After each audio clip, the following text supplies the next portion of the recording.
Hola, ¿qué tal? Bienvenidos a la Jaula del Noob, edición de entrevistas. Y el día de hoy tenemos a un invitado especial, es Ken Bro, que es ahora sí que el creador del proyecto de Iki, I Know You.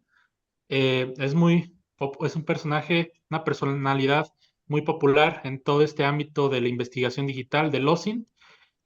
Ha acudido a diversos eventos de ciberseguridad, de hacking, como lo es Dragon Yard, incluso otros eventos en toda Latinoamérica, ¿no? Bastante populares. Y pues bien, todo un honor tenerte por acá, Ken. Muchísimo gusto. ¿Cómo te encuentras el día de hoy?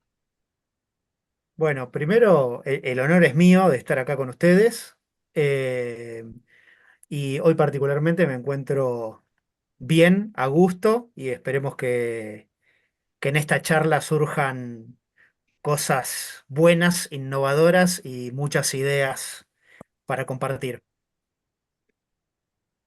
Muy bien, y platícanos, ¿cómo fue que comenzaste en todo este mundillo de la investigación digital, del OSINT, pero primero desde la raíz, ¿no? ¿Cómo fue que eh, te metiste en este mundillo de la informática? ¿Cómo lo descubriste?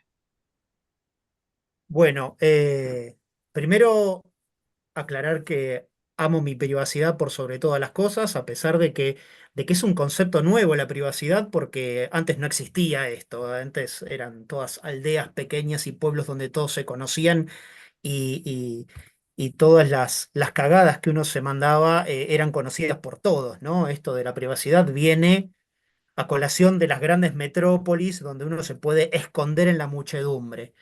Eh, Aclaro esto por la máscara. eh, y lo aclaro también porque soy una persona vieja, podríamos decir vieja, o sea, tengo bastantes años, y a pesar de que por ahí me conocen que hago bastantes payasadas o cosas que no debiera, pero no importa, no me importa la edad que tengo. Pero empecé hace mucho tiempo cuando la tecnología estaba naciendo, realmente cuando la tecnología estaba naciendo. Estoy hablando de máquinas bobas, estoy hablando de tarjetas perforadas, estoy hablando de hace muchísimos años atrás. Entré, bueno, primero tuve acceso a una computadora a mis 9 años. eh, Tal vez algunos conozcan el lenguaje Logo, donde había una tortuga que uno dibujaba en base a unas instrucciones muy simples. Y nada, eso me atrapó. Eh, Estudié una tecnicatura en informática entre mis 12 y mis 18 años. Eso hizo que acceda a un club de ciencias, que era una reunión que hacíamos todos los nerdos. No sé si ustedes le dicen nerdos también, pero ¿sí? A todos los nerdos que éramos Todos. del colegio, nos juntábamos los sábados a hacer criptografía, a programar virus. Cuando la programación de virus era sumamente sencilla, porque antes del formato exe existía un formato que se llamaba COM, donde, donde el code segment, el extra segment, el data segment, era todo una bolsa de basura toda junta. Entonces uno podía ejecutar código muy fácil en cualquier lado. Y aprendíamos esas cosas. Eso me apasionó muchísimo, sobre todo la criptografía y el mundo de los virus. Me apasionó bastante. Soy de Argentina, ¿sí? Lamentablemente. Y nosotros acá teníamos unas ediciones de unas revistas también bastante del underground. Y con esas revistas que se llamaban Virus Report aprendí muchísimo también, así como con revistas como Commodore 64. Mi primer computadora fue una Commodore 64. Después empecé a trabajar en una compañía grande, que hoy sigue siendo una compañía tecnológica muy grande. Cuando tenía 18 19 años, me tomaron un examen y según ellos fue el peor examen de la historia jamás dado, porque básicamente Contesté mal todas las multiple choice que había, o sea, hay muy pocas posibilidades de contestar todo mal. Bueno, yo contesté todo mal, aún así entré porque era muy joven y ellos decidieron que me iban a entrenar y así me inicié profesionalmente en el mundo de la informática, pero en los equipos high-end de esta gran compañía, ¿sí? Que se conocen como mainframe.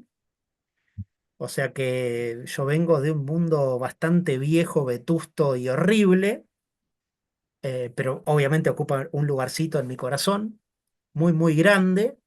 Y del mundo mainframe me fui moviendo al mundo abierto, ¿no? Al mundo Unix,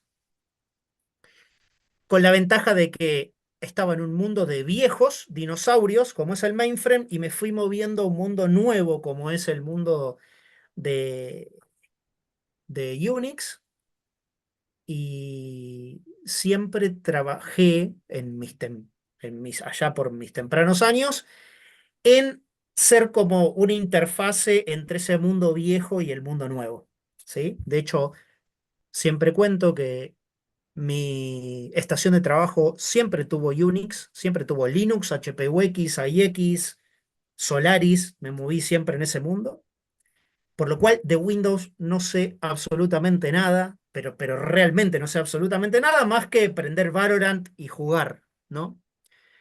Me muevo bien solamente en el mundo de Unix me gusta mucho programar, me gusta muchísimo programar, me gusta mucho la infraestructura y me gustan mucho los datos.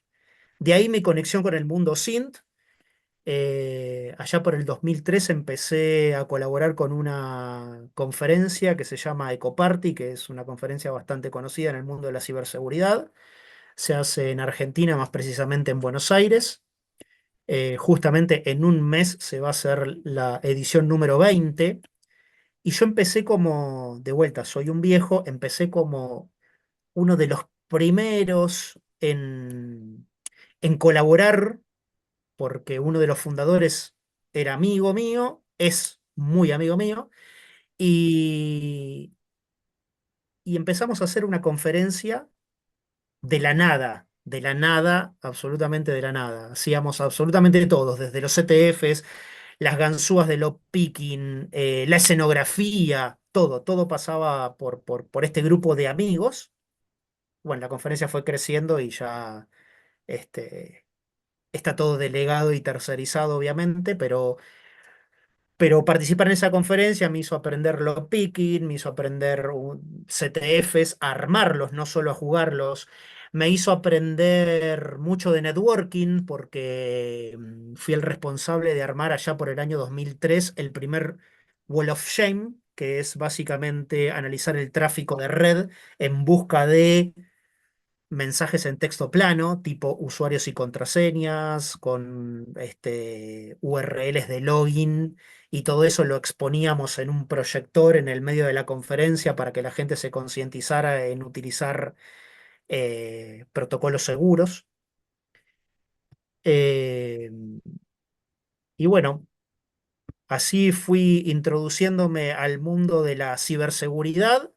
Y como me gustan mucho los datos y me gusta mucho el tema de analizarlos y ver qué información se puede sustraer de los datos, fue que en el año 2017 nació como un chiste entre amigos la herramienta Iki, que en realidad era una prueba de concepto, porque a medida que pasaban los años, ya piensen, desde el 2003 al 2017 nosotros nos quedamos sin hacer nada para la conferencia porque todo se tercerizaba, entonces decidimos hacer pruebas de concepto. Y una de las pruebas de concepto era jugar entre nosotros a ver quién estaba más expuesto en Internet. Entonces, a partir de un mail, lanzábamos un montón de procesos que traían un montón de información relacionada a ese mail y nos reíamos nosotros de nosotros mismos a ver quién había caído en un liqueo, quién había publicado tal o cual cosa, quién tenía más seguidores, jugábamos a ver quién tenía más seguidores, etcétera, etcétera.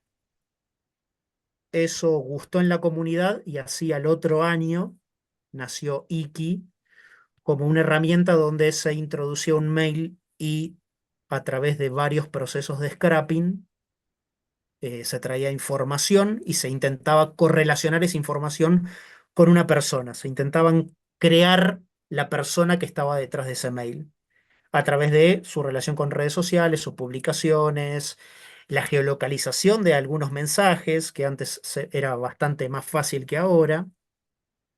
Eh, y bueno, toda mi vida estuvo relacionada con el dato y la ciberseguridad.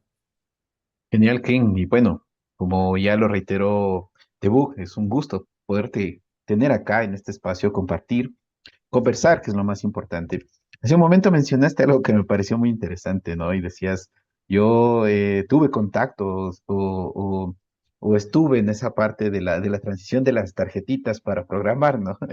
Yo recuerdo mucho de esas tarjetas de niño, porque mi padre llevaba esas tarjetas a la casa, ya las que no le servían, y yo doblaba y hacía casitas y hacía cosas así, hacía ciudades con las tarjetas, pero yo no sabía que eso era un elemento de programación, ¿no? En esa época, ¿no? Así que Un me trajiste, elemento, sí, sí, sí, o un sea, elemento de programación y sumamente importante. O sea, había un carrito, no sé cómo, no sé cómo le dicen ustedes, pero el carrito del supermercado, ¿sí? Que tenía un montón de separadores, donde habían un montón de tarjetas que tenían una posición especial, ¿sí? A ver, en un grupo de tarjetas que tenían que estar ordenadas de una cierta manera. Y una era la carga del sistema operativo, otra era la carga de la antesala de introducir un programa.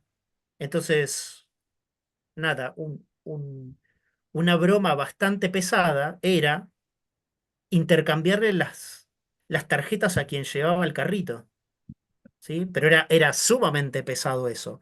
O patearle el carrito y que se cayeran todas las tarjetas. Era básicamente como borrar un disco rígido. oye, súper interesante esa. Como te dije, yo no tenía perspectiva, conocía las famosas tarjetitas, pero para mí era solo una tarjeta, ¿no? Cuando era un niño, ¿no? Oye, Ken, Eh, por ahí estaba haciéndote osín.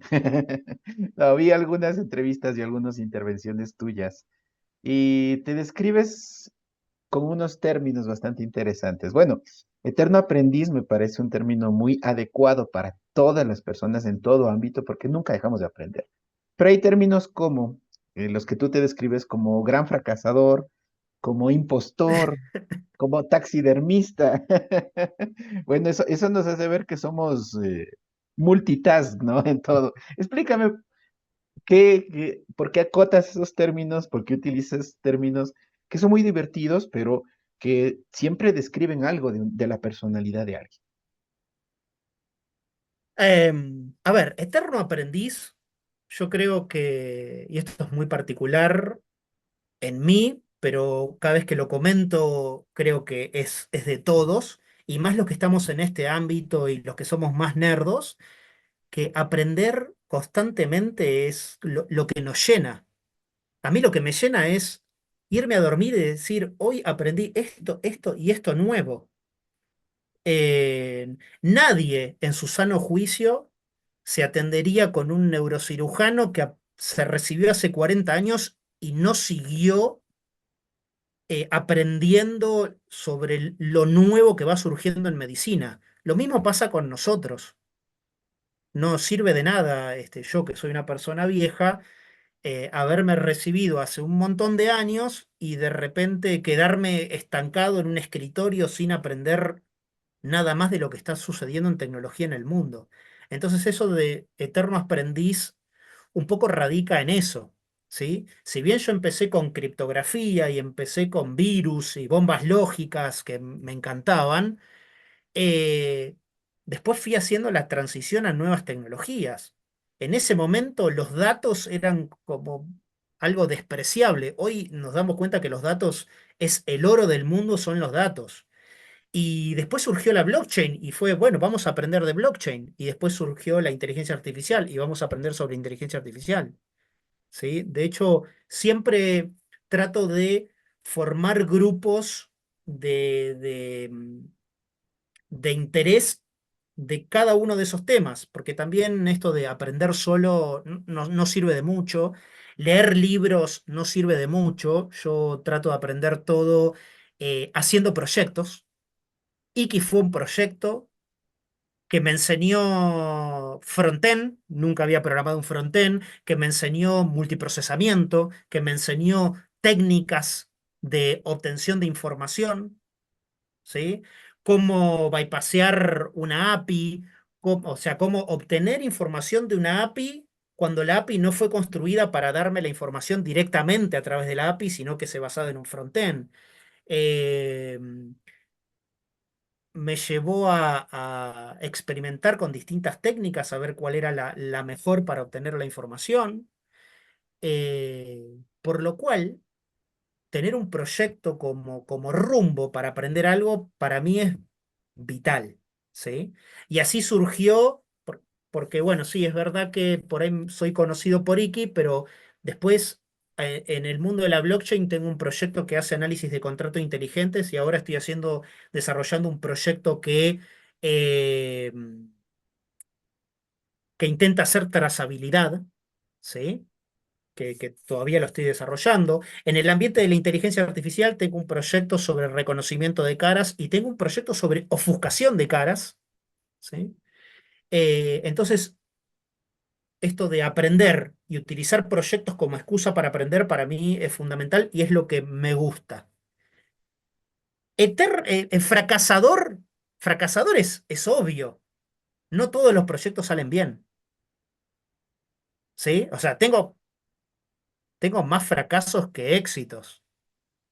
¿Sí? Pero creo que todos tenemos más fracasos que éxitos. Por eso fracasador me parece como que todos somos fracasadores. Vayan al fútbol. A mí no me gusta tanto el fútbol, pero vayan al fútbol. Se presentan 200 equipos, hay 199 que son fracasados. Hay 199 que pierden. Hay uno solo que sale campeón. Por lo cual esto del fracaso... Y al otro año ese seguro no vuelve a salir campeón. Entonces como que fracasadores somos todos y no es una mala palabra. Frustración es una mala palabra, que es no levantarse después de fracasar. Pero incluso con todos los fracasos que tengo encima, me queda el conocimiento. Entonces, fracasador es una gran palabra. Para mí, me identifica mucho.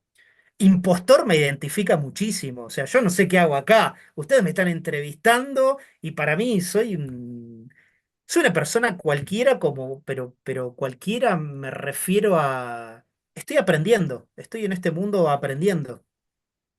Entonces eso del impostor es no sentirme a la altura. Me pasa siempre, nos pasa un montón siempre. Y de hecho, eh, creo que en este mundo, en el mundo de la tecnología, esto del síndrome del impostor está más presente que en cualquier otro mundo. Porque nunca vi un neurocirujano decir, ah, no, no soy tan bueno operando. Pero sí he escuchado a un programador excelente decir, bueno, no soy tan bueno programando porque a veces no me pongo como a hilar fino en la performance. ¿Sí? Entonces, lo de impostor eh, es otra palabra que me identifica muchísimo, que me identifica muchísimo. Después digo que soy un desarrollador apasionado porque realmente me gusta mucho desarrollar. Aunque hoy estoy mucho más volcado a la infraestructura, entonces el desarrollo es solo para mis proyectos personales, infraestructura y seguridad en infraestructura, e infraestructura para los datos, que es algo que también me gusta mucho. Eh, lo de taxidermista lo de taxidermista es, es una broma familiar, porque me dicen que tengo cara de taxidermista. Pero en sí, soy muy buen carpintero.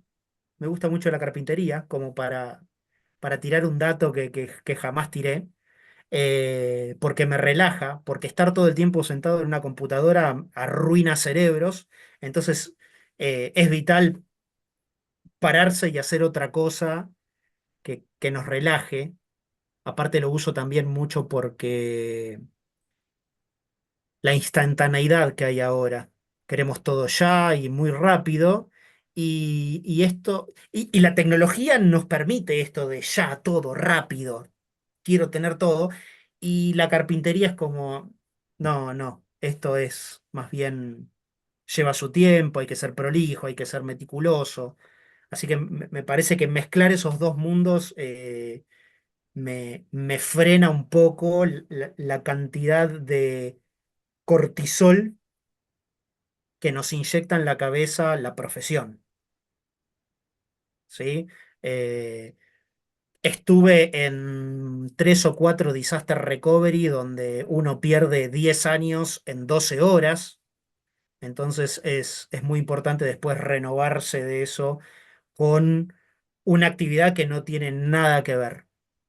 Bueno, y hace un momento antes de comenzar a darle en el botón de rec, nos platicaste sobre tus máscaras, ¿no? Sobre por qué utilizas la máscara en los eventos, en los congresos de ciberseguridad, de hacking.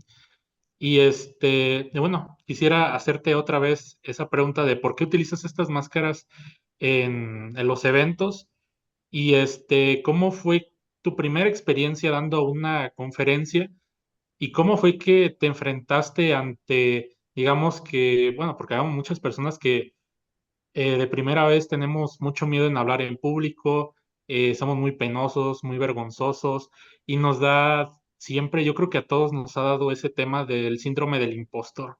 ¿Cómo lidiar contra eso? Uf. Eh, Primero lo de la máscara. Primero lo de la máscara. Me gusta mucho improvisar. Improvisar detrás de una máscara da mucho menos miedo. Da mucho menos miedo. O sea, eso lo tengo que reconocer. Yo con mi cara verdadera, para los que me conocen, soy alguien bastante tímido. ¿Sí?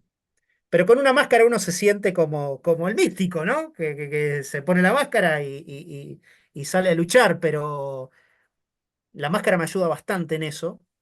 Eh, También, si alguno ha visto alguna de mis charlas, suelen ser poco formales o poco convencionales. Hay gente que le gusta, hay gente que no le gusta. Yo creo que aprender y divertirse es mucho mejor que solo aprender. Los conocimientos quedan como más fijados.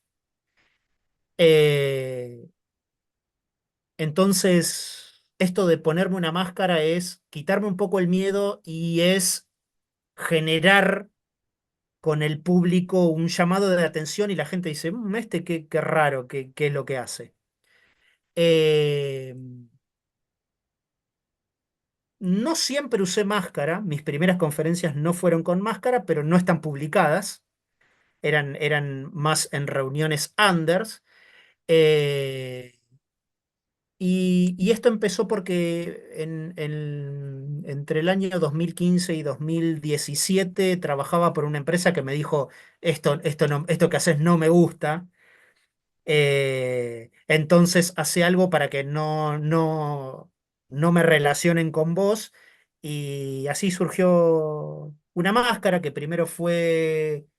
eh, primero fue, sí, sí, empezó siendo así como pañuelos y después, como vino la pandemia, empezó a hacer también los tapabocas con distintos motivos y después empezaron a hacer máscaras que yo mismo hacía o que yo mismo me imprimía en mi impresora 3D, como fue la de El juego del calamar, pero en otro color.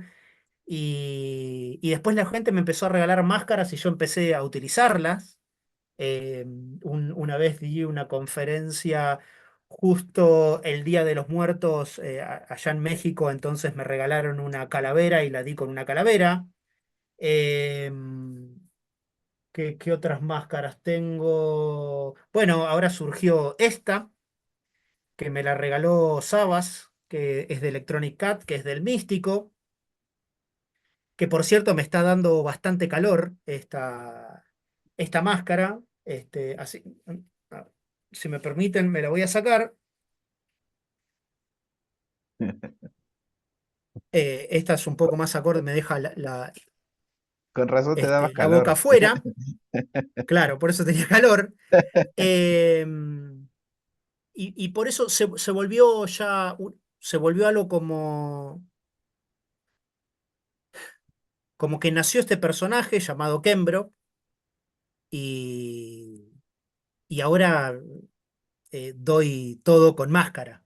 De hecho, me pasa algo muy particular que es la gente cuando no llevo máscara por ahí no sabe quién soy. Y me ha tocado gente que, que por ahí estoy con otra persona del ambiente que sí es relevante y me dicen, ¿me sacarías una foto con él? Y yo le estoy sacando la foto, les doy el celular, después yo doy mi charla y, por ejemplo, en la Dragon Share vestido de dragón rojo, y después esa misma persona se acerca para ver si no se puede sacar una foto conmigo, es decir, que no sabía quién era cuando yo estaba abajo. Eso me pasa bastante seguido y también me pasa esto de que quien me regaló esta máscara me dijo, vos, yo estaba sin máscara, ¿no? Obviamente estaba a cara lavada y me dice, ¿vos sos Kembro? Y yo dudé en decirle, primero le dije que no, después le dije que sí, me dijo, toma, esta máscara te la regalo porque sé que las usás y acá estoy usándola. Eso con respecto a las máscaras. eh, y con respecto a la otra pregunta que era, De cómo lidiar ahora sí que con los nervios, con la vergüenza, con el síndrome del impostor en estos eventos tan grandes, ¿no? Tan masivos de gente. El sí, pánico escénico le llamamos acá. el pánico escénico. El pánico escénico está siempre. El pánico escénico está siempre, ¿sí? Particularmente a mí me pasa que el pánico escénico me dura 10 segundos. Esos son los primeros 10 segundos para empezar a hablar. No dejen que el pánico escénico... El mundo se pierde tanta gente por el pánico escénico. Tanta gente que sabe muchísimo, muchísimo más que yo. Y por el pánico escénico no se pone enfrente de un escenario y comparte sus conocimientos. Tanta gente. Eh, pero es algo que es química del cerebro. O sea, no hay una fórmula porque es química del cerebro. Hay un montón de tips del estilo, yo trato de contar de 5 a cero. Eso relaja la mente, porque no relaja la mente, sino que la saca del foco porque está haciendo un proceso que no es natural, que es contar hacia atrás. Eso antes de subir al escenario. Pero igual los 10 segundos del pánico escénico, todos. Cuando uno está ahí en el escenario y agarra el micrófono y empieza a hablar, lo primero que pasa por mi mente es, ¿qué carajos hago acá? ¿Qué estoy ¿Qui- haciendo? ¿Quién me metió en esto? ¿Por qué hice caso? ¿Quién me metió en esto? Es, es, es tal cual, ¿eh? Es tal cual. Pero de verdad, eh, nada, a mí me quita el sueño la cantidad de gente que nos perdemos, que sabe mucho, que no quiere subir para a charlar. Por eso es que siempre trato de transmitir que una vez que bajo del escenario, que yo hago mi show, me gusta también el stand-up, entonces hago una mezcla entre stand-up y tecnología que creo que espero que esté dando resultado y que la gente de todas maneras se siga eh, cuestionando y le llame la atención o generar una idea en alguien. Todas las ideas que yo tuve, de verdad que todas las ideas que yo tuve no son mías, son ideas que escuchando una charla, viendo un video de YouTube o leyendo algo, me fueron surgiendo, ¿sí? Esto de que las ideas, tuve una idea mágica, no sé, a mí no me pasó. Yo siempre son ideas que me van surgiendo, sí, pero en la medida que otro está hablando y otro me está transmitiendo. Por eso es que hago mucho hincapié que cuando damos una charla, nos bajamos del escenario, vengan a preguntarnos. Primero, para sacarse las dudas, pero más que nada porque tal vez un comentario de alguien de abajo me genera una nueva idea.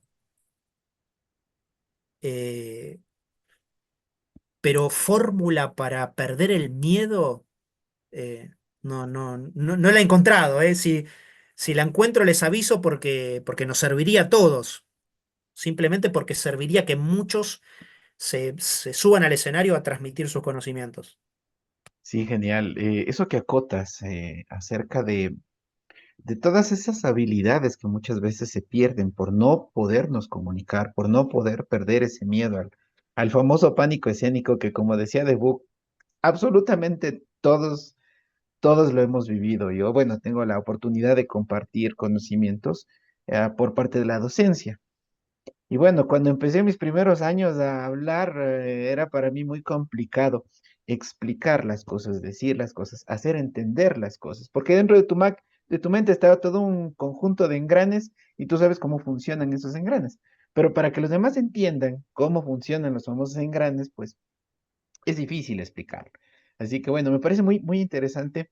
Una de las cosas con respecto a esto de lo que tú mencionas, de la interacción, es eso, ¿no? Hacer a la charla divertida, hacerle a la charla fuera del foco común, fuera de la formalidad.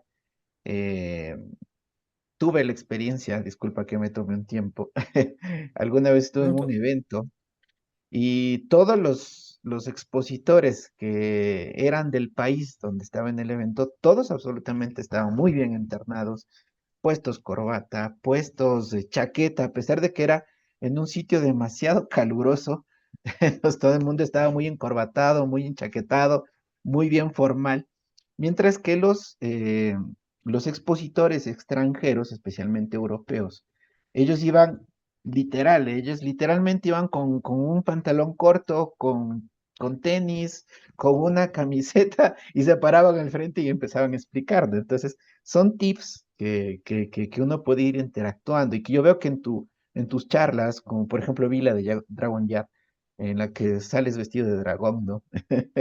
Entonces, es como un poco ganar esa confianza con la gente y un poco engancharles, me parece también, a que vean la temática, pero desde otro punto de vista un poco más divertido. Acotando eso, y ahí sí viene mi pregunta, eh, me parece muy interesante la parte que tú dices, las pruebas de concepto. Hay muchas personas, especialmente en el ámbito empresarial, que dicen, ¿y ustedes para qué se matan haciendo eso? ¿O por qué se matan investigando? ¿Por qué te matas noches rompiéndote la cabeza tratando de algo hacer si puede haber algo comercial que lo haga o no? Entonces, ahí viene, a mí me gusta también mucho la parte de las pruebas de concepto y trabajo en algunas de esas. Explícanos, ¿cómo es esa mecánica? Como tú decías, nos sentamos una vez antes de hacer Iki y era solo molestarnos, ¿no? Yo quiero ver dónde estás, en dónde estás linkeado, en qué parte, qué redes sociales tienes, qué correos tienes, exacto. Entonces, explícanos en general a toda la audiencia, ¿cómo es esa parte de utilizar las pruebas de concepto para reflejarlo en un proyecto luego y que la gente se dé cuenta de la importancia, por ejemplo, de los SIN, de la ciberseguridad o de cosas así? Hacer entender al público en general qué importancia es trabajar a nivel de pruebas de concepto. Bien, las pruebas de concepto sirven mucho para, para concientizar, para choquear a la gente un poco de cuán fácil son hacer ciertas cosas que el común denominador cree que son cosas muy cibernéticas o muy difíciles de hacer, ¿sí? Eh, a nosotros con Iki o con el Wall of Shame, que en primer medida dijimos, ¿quién va a estar logueándose por HTTP a un edificio para hacer el control de la temperatura de 17 pisos? Y encontramos con que sí había gente que lo hacía, ¿sí? Eh, lo de Iki fue esto de, sí, vamos a ver, vamos a jugar entre nosotros y de repente las cosas que surgieron nos impactaron. Entonces las pruebas de concepto son muy importantes, primero, para medir la factibilidad de ciertas cosas. Por ejemplo, ahora estoy trabajando en cuán factible es la vigilancia masiva de un país con la cantidad de cámaras que hay puestas. en la calle, ¿sí? En las avenidas, en las casas, ¿sí? ¿Realmente se puede usar eso para hacer seguimiento? Y hay pruebas de concepto bastante simples que se pueden hacer, que es, no necesito que la cámara sepa mi cara, sino que necesito que la cámara identifique cómo voy vestido nada más. Y pueden hacerme un seguimiento simplemente por cómo estoy vestido. Pueden hacerme un seguimiento que va a estar acotado en el tiempo, porque si yo tengo un saco, me lo puedo sacar, pero los pantalones no me los puedo sacar, mis zapatos, mis... Entonces, uno que piensa que la tecnología de las cámaras y el reconocimiento facial hace que... No, no, no, simplemente utilizando ciertos indicadores nos pueden hacer un seguimiento por toda la ciudad sin saber quiénes somos, pero sí identificándonos como un objeto o un punto de interés. Y esto es algo bastante simple de probar y de hacerlo. eh, y una prueba de concepto sirve para exponerlo y mostrarlo a la gente, ¿sí? Eh, y aparte sirven como instrumento de factibilidad. ¿Se puede hacer o no se puede hacer? ¿Sí? Eh, aparte, el hecho de que sea una prueba de concepto radica en que es algo nuevo, o es algo no tan investigado, o es algo que no fue desarrollado todavía. ¿Sí? Entonces, eso particularmente me llama la atención. ¿Por qué? Porque es un posible proyecto, una prueba de concepto es un posible proyecto que implica aprendizaje de por sí. Por eso es que soy tan fanático de las pruebas de concepto. ¿Sí? Y cuando surge una nueva tecnología, por más que sé que cometa el error de estar duplicando algo, es decir, alguien ya lo hizo, esto es algo que quiero que quede bien claro. Por más que alguien ya lo haya hecho, si ustedes tienen ese espíritu de aprendizaje, es muy efectivo si ustedes mismos lo hacen, ¿sí? Porque no se queden con las herramientas. Hay 3,5 millones de herramientas de numeración, pero si ustedes quieren aprender a cómo se enumeran activos, hagan su propia herramienta. Por más que no sea la más efectiva, por más que no sea la mejor, va a ser su herramienta y van a haber aprendido, van a haber adquirido un montón de conocimiento que les va a permitir saber cuáles son las ventajas de las otras herramientas.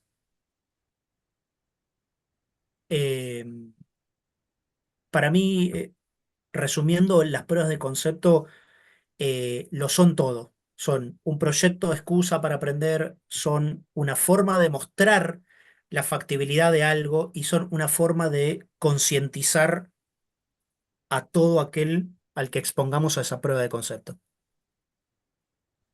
Fíjate que ese tema que mencionaste de las cámaras de seguridad para hacer seguimiento a las personas y todo eso, me hizo recordar ahora que sacaron una nota, hay los de un periódico, de unos estudiantes de Harvard que con estas gafas de Ray-Ban, pudieron hacer que con inteligencia artificial y todo ahora sí que combinación de tecnologías, ponerte las gafas, salir a la calle y obtener información de las personas. Creo que, Yo estuve ajá, leyendo sobre ese proyecto. Necesito indagar más porque lo que hicieron ellos es relativamente simple de hacer. ¿En qué sentido?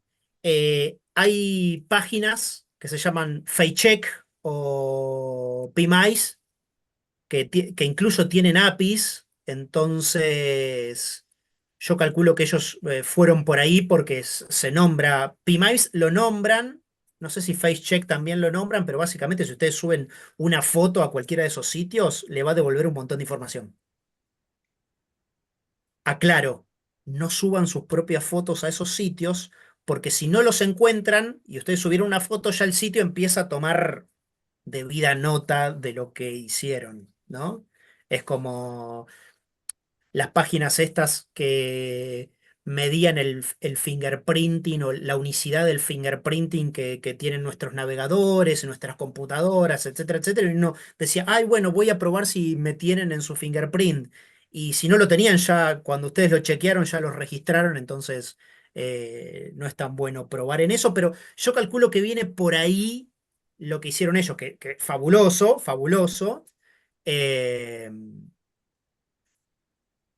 yo estoy haciendo algo no parecido, no parecido, pero ahora en la conferencia que es dentro de un mes vamos a presentar un proyectito que tiene que ver con esto del reconocimiento facial y sin usar PMIs, sin usar FaceCheck, porque es una prueba de concepto enlatada y bien aislada para que no herir susceptibilidades con la información que estamos utilizando. Pero esos experimentos son hermosos. Lo que hicieron los chicos de Harvard, si bien de vuelta hay que indagar más a ver cómo lo hicieron, por ahí no es tan simple como yo pienso que lo hicieron, pero creo que es factible hacerlo con simplicidad como lo estoy elucubrando. Ahora sí que nos dio más hambre para investigar a todos nosotros y irle escarbando para obtener más información de cómo es que se puede, digamos que ellos lograron hacer esto, pero cómo podría mejorarse todo este tipo de cosas, ¿no? De proyectos. Lo que me llama la atención de ellos es la performance. Es decir, van caminando y van reconociendo gente, ¿sí? Por detrás parece ser que está PMICE o FaceCheck, pero el real time al que llegaron es buenísimo, es buenísimo. Yo estoy llegando a un real time bastante cercano, por lo cual me imagino qué es lo que hicieron para llegar a ese real time, que es acotar su mundo. ¿Sí? Yo no creo que ellos se hayan tomado un avión a Rusia y hayan identificado a los rusos y después un avión a Bélgica y hayan identificado a los belgas, sino que acotaron su mundo a Harvard, por ejemplo. Pero bueno, son elucubraciones mías, ¿eh? Este ejercicio también está muy...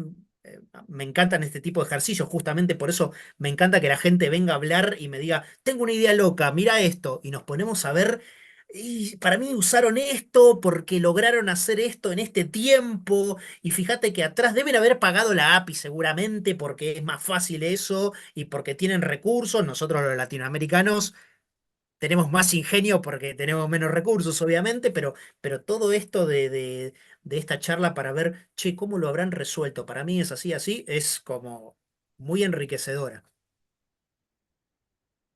Sí, una parte interesante de lo que acabas de mencionar y hablando un poco de lo que ya habíamos topado los temas como las pruebas de concepto y todo eso, es dos cosas que me quedaron muy interesantes.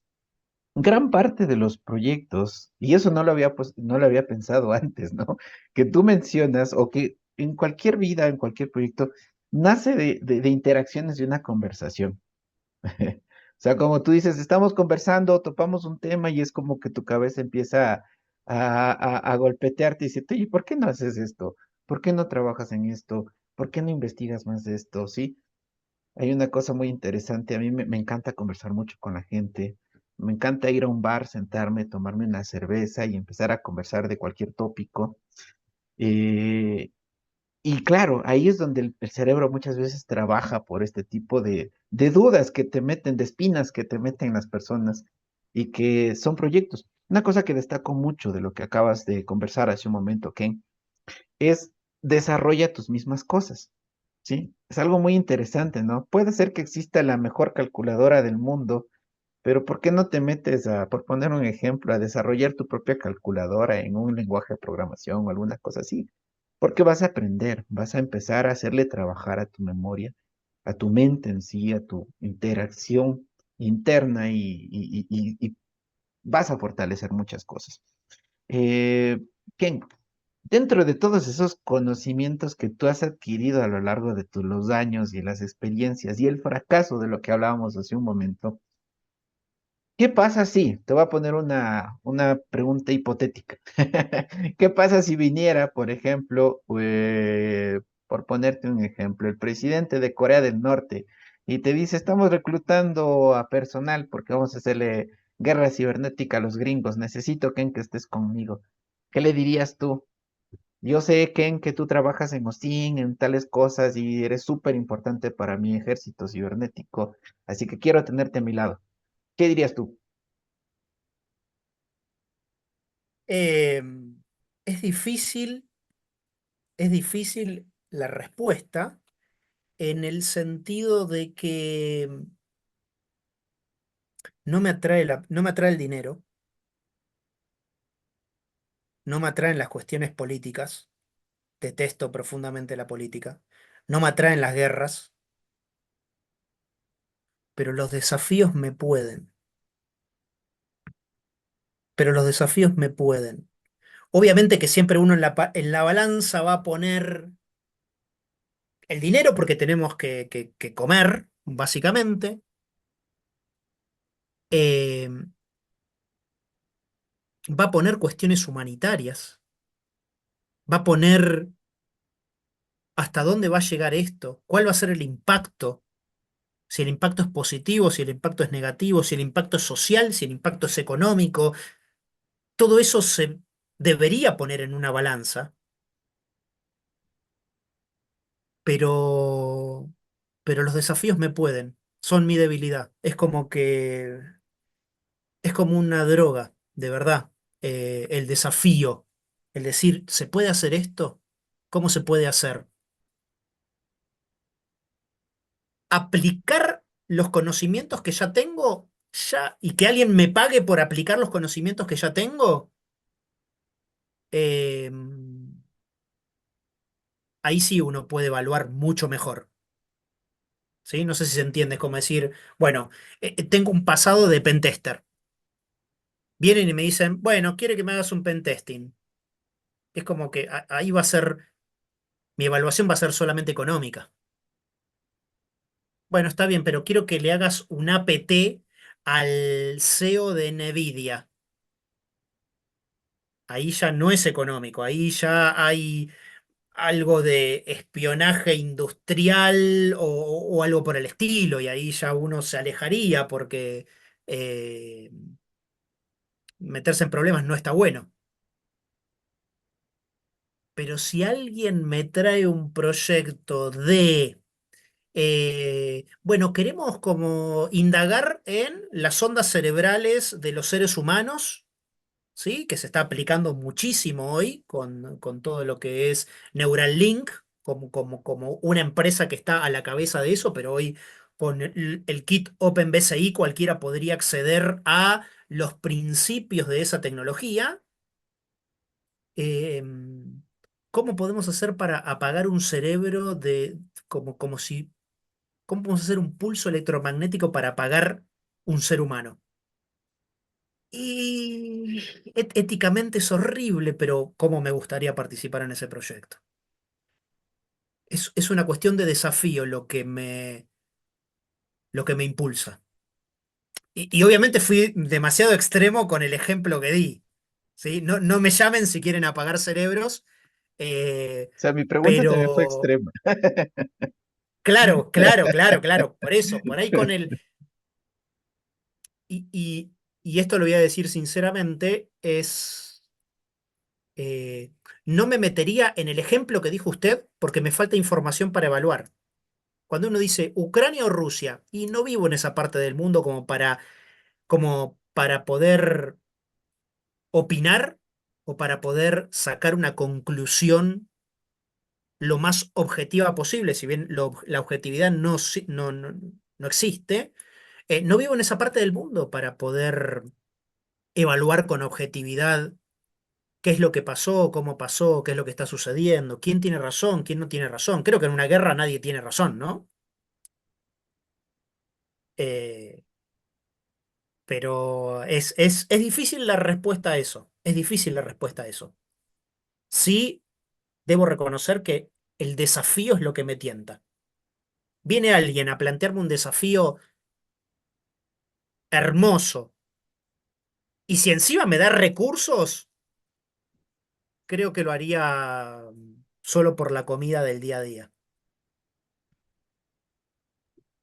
Fíjate que ese tema del desafío es algo bien interesante y yo también lo relaciono mucho con ese tema de asistir a eventos, ¿no? Importantes como lo es Eco Party, Dragon Yard, etcétera, incluso RootCon, DevCon, Black Hat. Son retos que uno como profesional se va poniendo, ¿no? En el camino. Eh, y pues ahora sí que tú has tenido este tipo de experiencias de asistir a estos eventos grandes. ¿Cómo te propones ahora sí que esos desafíos y cómo van haciendo, ¿no? Porque desde que uno dice, no, pues es que quiero asistir a Ecopari, ¿no? A Dragon Yard. Ok, ahora, ¿qué tema planteo? ¿Qué tema propongo? Para que también me acepten en el evento. Veo que otros conferencistas han propuesto estos temas. Eh, por ejemplo, en Dragon Yard, ¿no? He visto un tema muy interesante que dio Romel Marín que se llama Técnicas de defensa en ciberseguridad para infraestructuras aeroespaciales y satelitales. Dice uno, ah, cabrón. O sea, un tema que esté a la altura o que sea superior a eso. Sí, como decimos aquí en México, está cabrón, ¿no? Pero ahí es donde entra el tema del desafío. ¿Tú cómo, ahora sí, tú cómo, llevas a cabo todo esto? ¿Cómo, este, empiezas a desarrollar esta propuesta para asistir a estos eventos y enfrentarte a estos desafíos? Bien, como mencionaba antes, me gusta estar constantemente aprendiendo. eh, y muchas veces uno comparte el conocimiento y ese conocimiento para varios puede ser trivial, pero para otros no. Entonces, primer punto, si tienen en la cabeza un tema que cada uno de nosotros cree que es interesante, vale la pena indagar y poder escribir tal vez un paper, tal vez una idea conceptual, tal vez un pequeño software, ¿sí? Para presentarlo en las conferencias. Yo empecé con conferencias que se hacían en bares.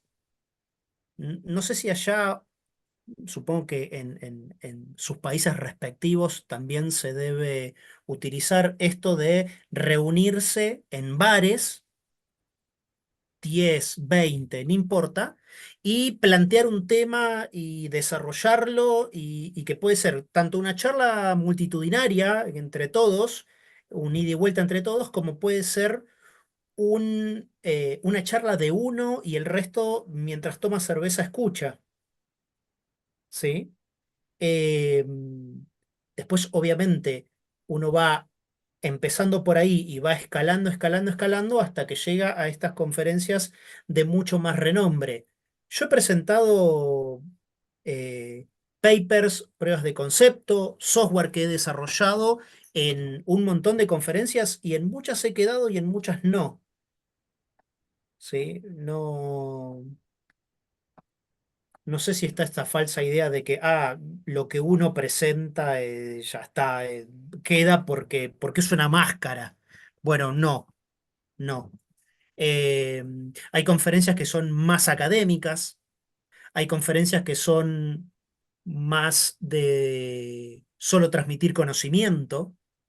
Y hay conferencias que son para los iniciados, porque si no, perdemos esto de que la nueva gente que se va introduciendo a este mundo, que para ellos es nuevo, para nosotros no, pero para ellos es nuevo, asistir a una conferencia súper académica es como que nunca van a querer a la tecnología, porque ven a alguien que habla en un idioma que no entienden, ¿sí?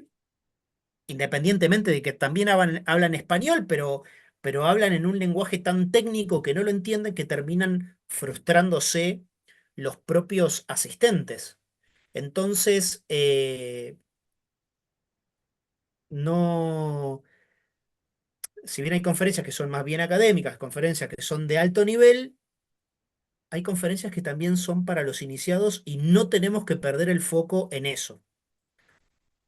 Y esto nos permite que haya todo ese crisol de conferencias, ese abanico de conferencias, nos permite presentar papers a cualquiera y que quedemos con esos papers, que quedemos con esas propuestas pero de vuelta volvemos al pánico escénico, etcétera, etcétera.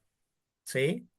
Eh, en cuanto a qué presento y por qué, siempre viene de la mano de lo que estoy haciendo en ese momento. Y si me parece interesante o no lo que estoy haciendo en ese momento. Y no presento a todas las conferencias, sino a las conferencias que me parece que pueden estar interesadas en lo que estoy haciendo. ¿Sí? Eh,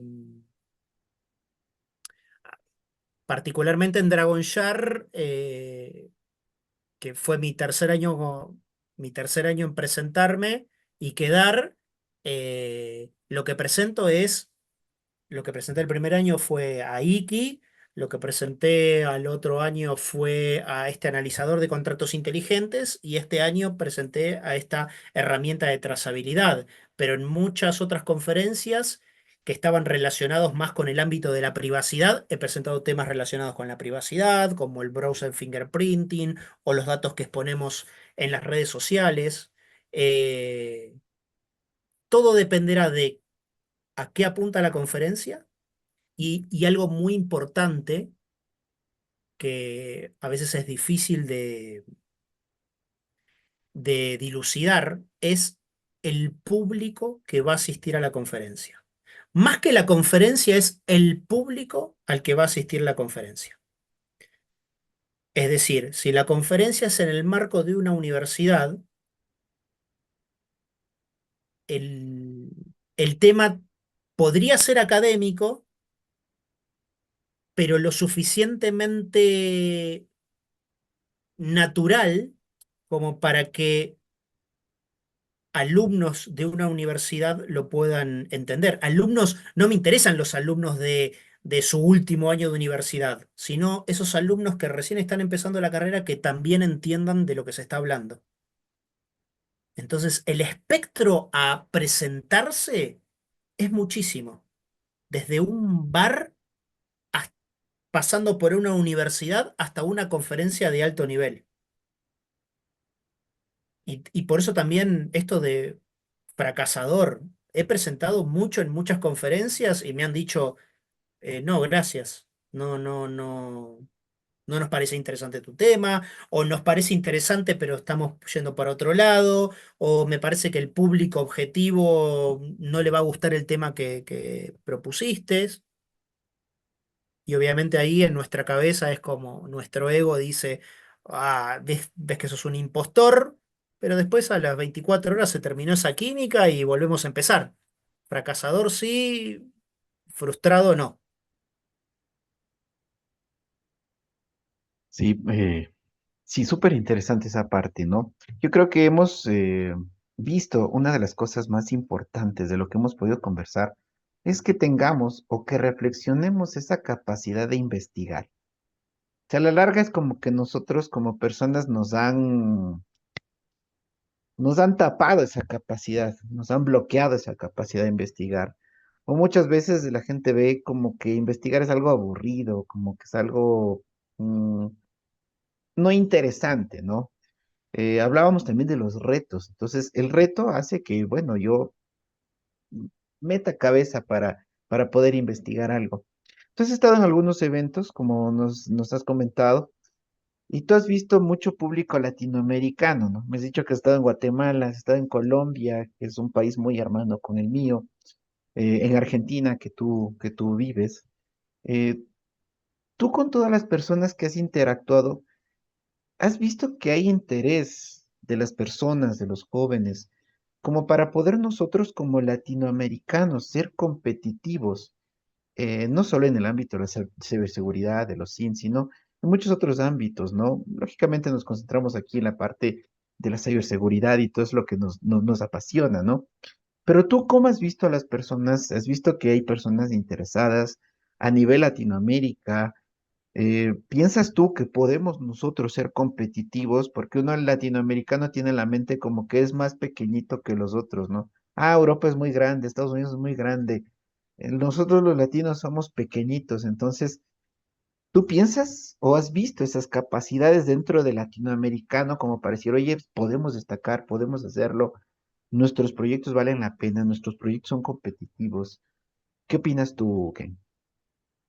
Yo no creo que Latinoamérica sean chiquititos. No creo que seamos chiquititos. Cada región dependerá del impulso que tenga la región, del impulso económico que tenga la región. Yo creo que Latinoamérica se hace fuerte por las falencias que tiene, se hace fuerte por las carencias que tiene. Me ha tocado trabajar para Europa, me ha tocado trabajar para Estados Unidos, me ha tocado trabajar para países de Latinoamérica y me ha tocado trabajar para mi país. Mercado asiático no, mercado asiático no y Oceanía tampoco, digamos, ¿no? Eh, las conclusiones que saco en base a mi experiencia es que con dinero cualquiera triunfa, con dinero cualquiera triunfa y con miseria las habilidades se hacen más grandes, ¿sí? En los lugares donde más he aprendido es en los lugares donde más escaseaba el dinero, porque había que afilar muy bien la punta de ese lápiz para sacar y exprimir al máximo el jugo al hardware que teníamos, por ejemplo. Eh, para una compañía argentina hemos salido a revisar sótanos buscando hardware viejo para implementar políticas de backup, para implementar, para revivir viejos equipos, ¿sí? En otro lado, por ejemplo, en Estados Unidos es, voy a necesitar 10 máquinas para esto, toma el dinero, ya tenés las 10 máquinas. Bueno, voy a necesitar dos firewall, acá está el dinero. Bueno, voy a necesitar, ¿sí? O sea, es bastante complejo, es bastante complejo el tema, pero mi conclusión, la voy a seguir sosteniendo, es esa. Con dinero todo es fácil, sin dinero es más difícil, pero es mucho más enriquecedor. Yo aprendí mucho más en la miseria que en la abundancia. Mucho más en la miseria que en la abundancia. ¿Sí? Eh, no creo que Latinoamérica sea menos que ninguna otra parte del mundo.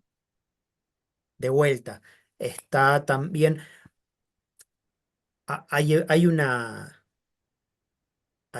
característica que es sumamente importante en este rubro, que es ser autodidacta. ¿Sí? Y un autodidacta en México, en Argentina, en Estados Unidos, en Pakistán o en Brasil es un autodidacta. Y va a pasar por encima de mucha gente muy instruida formalmente. ¿Sí? Entonces, a ese conjunto lo tenemos que separar porque es como un conjunto especial. Entonces, lo que sigue es cuánto invierte la región en capacitar a su gente. Cuando me refiero a la región, puede ser como un incentivo en educación a nivel gubernamental o puede ser un incentivo a nivel empresarial. Todo dependerá de eso. Y ahí todo crece como junto. Los autodidactas están en otro lado, ¿sí? Entonces ahí sí depende del dinero. Y ahí sí podemos sentir, ah, Europa es mejor que nosotros. No sé, para mí es una conclusión demasiado errónea decir que Europa es mejor. Bueno, tienen más dinero, tienen acceso a más recursos. Nosotros necesitamos afilar más el lápiz, necesitamos más materia gris. Lo mismo con Estados Unidos, ¿no? Este, la región dependerá de eso, dependerá de la cantidad de dinero invertido en educación. Muy bien. Y para ti, Kembro, eh, que pues has estado en distintos eventos importantes y ahora sí que Iki ha tenido un gran éxito al igual que tus demás proyectos. ¿Qué significa el éxito para ti y qué le dirías al Ken Brock de 15 años? Para mí el éxito no significa nada y es lo bueno de estar atrás de una máscara. Una máscara tiene sus ventajas y sus ventajas. Yo solo veo ventajas. La ventaja de, ¿cómo le llamamos? Al pánico escénico. La máscara me lo disminuye mucho. Y esa desventaja de, uy, qué buen éxito que tuve, o qué exitoso, o qué reconocimiento, la máscara también me lo saca. Porque yo me saco la máscara y la gran mayoría de la gente no me reconoce. ¿Sí? Entonces, yo creo que, a ver, el éxito no significa nada. No me mueve el éxito, no me mueve el dinero. Me encantan los desafíos. A mí lo que me mueven son los desafíos. En cuanto a ser reconocido, me perturba bastante porque como amo la privacidad, me perturba bastante que alguien me reconozca sin la máscara. Em, Y no considero que el hecho de que Iki sea conocido o que mis otros software sean conocidos, mis otros proyectos, sea un éxito mío.